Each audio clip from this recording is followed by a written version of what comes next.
അങ്ങനെ കോൺഗ്രസ് ആവനാഴിയിലെ അവസാനത്തെ അസ്ത്രവും എടുത്ത് പ്രയോഗിക്കുകയാണ്.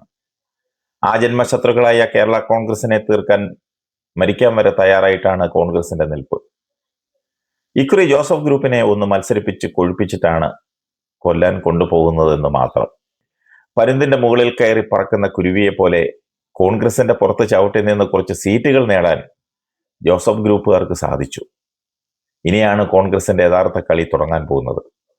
അതിന് കൂട്ടുപിടിച്ചിരിക്കുന്നതാകട്ടെ പഴയ മാണി ഗ്രൂപ്പിൽ നിന്നും സീറ്റ് മോഹവുമായി ജോസഫ് ഗ്രൂപ്പിലെത്തിയ ചില നേതാക്കന്മാരെ.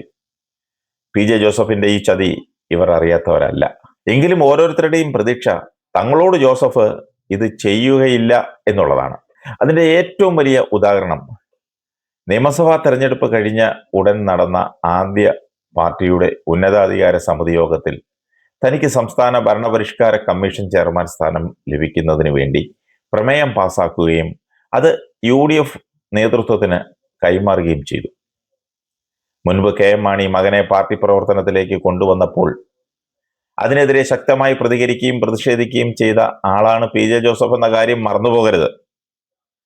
തന്റെ മകന്റെ കാര്യം വന്നപ്പോൾ ഈ മാനദണ്ഡങ്ങളെല്ലാം മാറ്റിവെക്കുകയും മക്കൾ രാഷ്ട്രീയം എന്നത് മറന്നുപോവുകയും ചെയ്തുവെന്നാണ് പാർട്ടിയിലെ ഭൂരിപക്ഷം പേരും അഭിപ്രായപ്പെട്ടത്. മകനെ MLA ആക്കിയെന്ന് മാത്രമല്ല, മുതിർന്ന MLA മാരെ മാറ്റി നിർത്തി ചീഫ് വിപ്പാക്കി എന്നതും പാർട്ടിക്കുള്ളിൽ നേറിപ്പുകയുന്ന ഒരു സത്യമാണ്. ഒരു കൂട്ടിൽ രണ്ട് സിംഹങ്ങൾ വേണ്ട എന്നുള്ളതാണ് മകന്റെ ചിന്തയെന്നാണ് തൽപര കക്ഷികൾ അതിനെ പറഞ്ഞു പരത്തുന്നത്.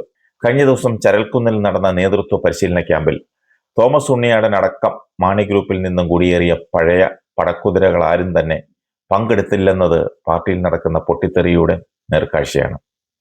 പഴയ മാണി ഗ്രൂപ്പിൽ നിന്ന് തലയെടുപ്പുള്ള നേതാക്കന്മാരിൽ ജനറൽ സെക്രട്ടറി ഒഴിച്ചു മറ്റാരുടെയും തല അവിടെ കണ്ടില്ല. ഒരു കുടിയേറ്റക്കാരെയും അവിടെ കണ്ടില്ല. സെക്രട്ടറി ജനറൽ കഴുതയെ പോലെ പണിയെടുത്ത് നടക്കുന്നത് തന്റെ അന്ത്യാഭിലാഷമായ രാജ്യസഭ ഒരിക്കൽ കൂടി കിട്ടുമെന്ന പ്രതീക്ഷയിലാണ്. ഇപ്പൊ ശരിയാക്കി തരാമെന്നാണ് ജോസഫ് മനസ്സിൽ പറയുന്നത്. നിയമസഭാ തെരഞ്ഞെടുപ്പിൽ സ്ഥാനാർത്ഥി നിർണയം മുതൽ മന്ത്രിസ്ഥാനം കിട്ടിയതുവരെയുള്ള ഒരു നിർണായക തീരുമാനമെടുക്കുന്നതിനും സെക്രട്ടറി ജനറലിനെ 5 അയലത്ത് പോലും അടുപ്പിക്കാതിരുന്നതിന്റെ വിഷമം പാലായിലെ കോഫി ഹൗസിലിരുന്ന് കരഞ്ഞു തീർക്കുന്നതും കണ്ടവരുണ്ട്. ഈ കഴുതക്കാമം കരഞ്ഞു തീർക്കുന്നത് പോലെ പാർട്ടിക്ക് 2ാം മന്ത്രിസ്ഥാനം ചോദിച്ചു വാങ്ങാത്തതും പാർട്ടി പ്രവർത്തകർക്ക് ബോർഡും കോർപ്പറേഷനും ഒന്നും ചോദിച്ചു വാങ്ങാത്തതും ചരൽക്കുന്ന് ക്യാമ്പിൽ വലിയ വിമർശനത്തിന് ഇടയാക്കി. അറിഞ്ഞോ അറിയാതെയോ അബു ജോൺ ജോസഫ് പാർട്ടി ക്യാമ്പിൽ നടത്തിയ വിമർശനങ്ങൾ കരഘോഷത്തോടെയാണ് ഈ പ്രവർത്തകരൊക്കെ സ്വാഗതം ചെയ്തത്. ഇതെല്ലാം സൂചിപ്പിക്കുന്നത് പാർട്ടിയെ മറ്റൊരു പിളർപ്പിലേക്ക് നയിക്കാനുള്ള നീക്കമാണ് കോൺഗ്രസ് നടത്തുന്നതെന്നാണ്. പഴയ മാണി ഗ്രൂപ്പുകാരെ, കുടിയേറ്റക്കാരെ ഒന്നിച്ചു നിർത്തി ജോസഫിനോട് വിലപേശാനാണ് കോൺഗ്രസ് തീരുമാനിച്ചിരിക്കുന്നത്. 2021 അവർക്കുണ്ടായിരുന്ന 10 സീറ്റിൽ നിന്ന് 2 എണ്ണം ഒരു വിധത്തിൽ പിടിച്ചെടുത്തുവെന്നാണ് കോൺഗ്രസ് ധരിച്ചിരിക്കുന്നത്. എന്നാൽ PJയുടെ കാഞ്ഞ ബുദ്ധിക്ക് ആ സീറ്റുകൾ വിട്ടുകൊടുത്തതാണെന്നുള്ളതാണ് യാഥാർത്ഥ്യം. അത് കോൺഗ്രസ്സുകാർക്ക് ഇതുവരെ മനസ്സിലായിട്ടില്ല. തൊടുപുഴയിൽ മത്സരിക്കുന്ന മകനും കടുത്തുരുത്തിയിലും ചങ്ങനാശ്ശേരിയിലും മത്സരിക്കുന്നവരും വിജയിച്ചു വരണമെങ്കിൽ ഇടുക്കിയും ഏറ്റുമാനൂരും ഒഴിവായി കൊടുക്കുന്നതാണ് നല്ലതെന്ന് ജോസഫിന് നന്നായി അറിയാം.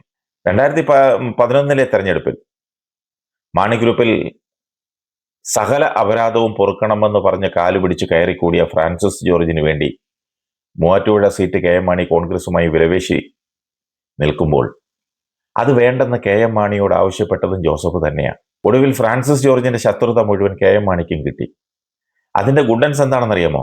ഇടുക്കി, തൊടുപുഴ, കോതമംഗലം സീറ്റുകളിൽ മാണി ഗ്രൂപ്പ് മത്സരിക്കുന്ന സമയത്ത് പാലാ, പിറവം, ഏറ്റുമാനൂർ, പൂഞ്ഞാർ തുടങ്ങിയ സമീപ മണ്ഡലങ്ങളും കേരള കോൺഗ്രസ് തന്നെയാണ് മത്സരിക്കുന്നത്. അങ്ങനെ വരുമ്പോൾ അത് തൊടുപുഴയിൽ തന്റെ വിജയത്തിന് കോട്ടം തട്ടുമെന്ന് മനസ്സിലാക്കിയ PJ മൂവാറ്റുപുഴ സീറ്റ് വിട്ടുകൊടുക്കാൻ ആവശ്യപ്പെടുകയാണ് ചെയ്തത്. ഈ തന്ത്രം തന്നെയാണ് ഇത്തവണയും PJ കളത്തിലിറക്കിയത്. മറ്റൊന്നുമല്ല. ചരൽക്കുന്ന് ക്യാമ്പിൽ ഉയർന്നു കേട്ട പ്രധാന ആക്ഷേപം ജോസഫ് ഗ്രൂപ്പിന് അവകാശപ്പെട്ട മുഴുവൻ സ്ഥാനമാനങ്ങളും കോൺഗ്രസിന് അടിയറവ് വയ്ക്കുന്നു എന്നാണ്. ഇതെല്ലാം വിലപേശി വാങ്ങാതിരിക്കുന്നത് ഭരണപരിഷ്കാര കമ്മീഷൻ ചെയർമാൻ സ്ഥാനം പാർട്ടി ചെയർമാനായ PJ ജോസഫിനെ ചോദിച്ചു വാങ്ങാൻ വേണ്ടി തന്നെയാണെന്നാണ് ഭൂരിപക്ഷം പ്രവർത്തകരുടെയും അഭിപ്രായം. ഒന്നും കാണാതെ PJ അങ്ങനെ ചെയ്യില്ലല്ലോ. എക്കാലവും തന്റെ സ്ഥാനം സുരക്ഷിതമാക്കുന്നത് മാത്രമാണ് PJ ജോസഫിന് താല്പര്യം. ഇക്കുറി തൊടുപുഴയിൽ മത്സരിച്ച് മന്ത്രിയാകാമെന്ന് കരുതിയിരുന്ന ആ സമയത്താണ് മകനു വേണ്ടി സീറ്റ് ഒഴിഞ്ഞു കൊടുക്കേണ്ട അവസ്ഥയുണ്ടായത്. എങ്കിലും ഇനിയും ഒരംഗത്തിന് ബാല്യമുണ്ടെന്ന മട്ടിൽ തനിക്ക് ഭരണപരിഷ്കാര കമ്മീഷൻ സ്ഥാനം വേണമെന്ന വാശിയിൽ നിൽക്കുകയാണ് PJ. അതെന്തുകൊണ്ടും അവകാശപ്പെട്ടതാണെന്നും പറയുന്നു. കാരണം കഴിഞ്ഞ ഉമ്മൻചാണ്ടി സർക്കാരിന്റെ കാലത്ത് R ബാലകൃഷ്ണപിള്ള ഇരുന്ന കസേരയാണത്. അതിന് ക്യാബിനറ്റ് റാങ്കാണ്. അതിന് പിടിമുറുക്കിയാൽ പാർട്ടിക്ക് ലഭിക്കേണ്ട മറ്റു സ്ഥാനങ്ങളാണ് ലഭിക്കാതെ വരുന്നതെന്നാണ് പാർട്ടി പ്രവർത്തകർ പറയാതെ പറയുന്നത്. മാത്രമല്ല, പാർട്ടി പ്രവർത്തനത്തിൽ യാതൊരു അടിസ്ഥാന പരിചയവുമില്ലാത്ത മകനെ മന്ത്രിയാക്കാൻ പറ്റാത്ത സാഹചര്യത്തിൽ രണ്ടാമതൊരു മന്ത്രി വേണ്ടെന്ന് വെക്കുകയും ക്യാബിനറ്റ് റാങ്കുള്ള ചീഫ് വിപ്പ് സ്ഥാനം അത് മകന് വാങ്ങിക്കൊടുക്കുകയും ചെയ്തു. കാഞ്ഞ ബുദ്ധിയെ. യഥാർത്ഥത്തിൽ പാർട്ടിയിലെ പരിചയവും പ്രവർത്തന പാരമ്പര്യവും വെച്ച് നോക്കിയാൽ തോമസ് ഉണ്ണിയാടനായിരുന്നു അത് ലഭിക്കേണ്ടിയിരുന്നത്. മുൻപ് ആ പദവിയിൽ ഇരുന്നിട്ടുമുണ്ട് തോമസ് ഉണ്ണിയാടൻ. 2021 തന്റെ രാഷ്ട്രീയ ഗുരുനാഥനായിരുന്ന KM മാണിയെ വിട്ട് ജോസഫിനോടൊപ്പം നിന്ന ഉണ്ണിയാടൻ സത്യത്തിൽ രാഷ്ട്രീയ ആത്മഹത്യയാണ് അന്ന് ചെയ്തത്. ജോസ് കെ മാണിയോടൊപ്പം മാതൃപാർട്ടിയിൽ നിന്ന് ഇരിങ്ങാലക്കുടയിൽ മത്സരിച്ചിരുന്നുവെങ്കിൽ ഉറപ്പായും കഴിഞ്ഞ തവണ ജയിക്കുകയും റോഷിക്ക് പകരം മന്ത്രിയാവുകയും ചെയ്യാമായിരുന്നു. എന്നാൽ തന്റെ കൂടി ശ്രമഫലമായി വഴിയാധാരമാകാൻ പോകുന്ന PJ ജോസഫിനെയും കൂട്ടരെയും മാണി ഗ്രൂപ്പിൽ ചേക്കേറിയതിന്റെ ബാധ്യത ഏറ്റെടുത്തുകൊണ്ടാണ് ഉണ്ണിയാടൻ അന്ന് ജോസഫിനൊപ്പം നിന്നത്. അന്ന് മാണി ഗ്രൂപ്പിൽ നിന്നും ജോസഫിനൊപ്പം നിന്ന ആരോടും ജോസഫ് നീതി കാണിച്ചില്ലെന്ന വിലാപം കൃത്യമായി അറിയാവുന്ന കോൺഗ്രസ് മാണി ഗ്രൂപ്പിൽ നിന്നും പോയ മുഴുവൻ പേരെയും ഉണ്ണിയാടന്റെ നേതൃത്വത്തിൽ, ഉണ്ണിയാടന്റെ പിന്നിൽ അണിനിരത്തി അടുത്ത പോരിന് കളമൊരുക്കുകയാണ്. ഇവിടെയാണ് ചരൽക്കുന്ന് ക്യാമ്പിൽ ഉണ്ണിയാടൻ പങ്കെടുക്കാതിരുന്നതിന്റെ പ്രസക്തി മനസ്സിലാക്കേണ്ടത്. ക്യാമ്പ് നടക്കുമ്പോൾ ആഭ്യന്തരമന്ത്രിയായ രമേശ് ചെന്നിത്തലയെ കൊണ്ട് തന്റെ മണ്ഡലത്തിലെ MLA ഓഫീസ് ഉദ്ഘാടനം ചെയ്യിക്കുന്ന പരിപാടിയാണ് ഉണ്ണിയാടൻ ചെയ്തത്.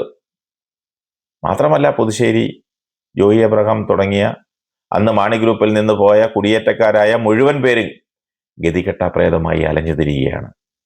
അസംതൃപ്തരുടെ ഗണത്തിൽ പഴയ മാണി ഗ്രൂപ്പുകാർ മാത്രമല്ല ഉള്ളത്. കണ്ണിലെ കൃഷ്ണമണി പോലെ ജോസഫിന്റെ കൂടെ കൊണ്ടു നടന്ന ഫ്രാൻസിസ് ജോർജും അയാളോടൊപ്പം പാർട്ടിയിൽ വന്ന ചങ്ങനാശ്ശേരി MLA യും കടുത്ത അസംതൃപ്തിയിലാണെന്നതും പരസ്യമായ രഹസ്യമാണ്.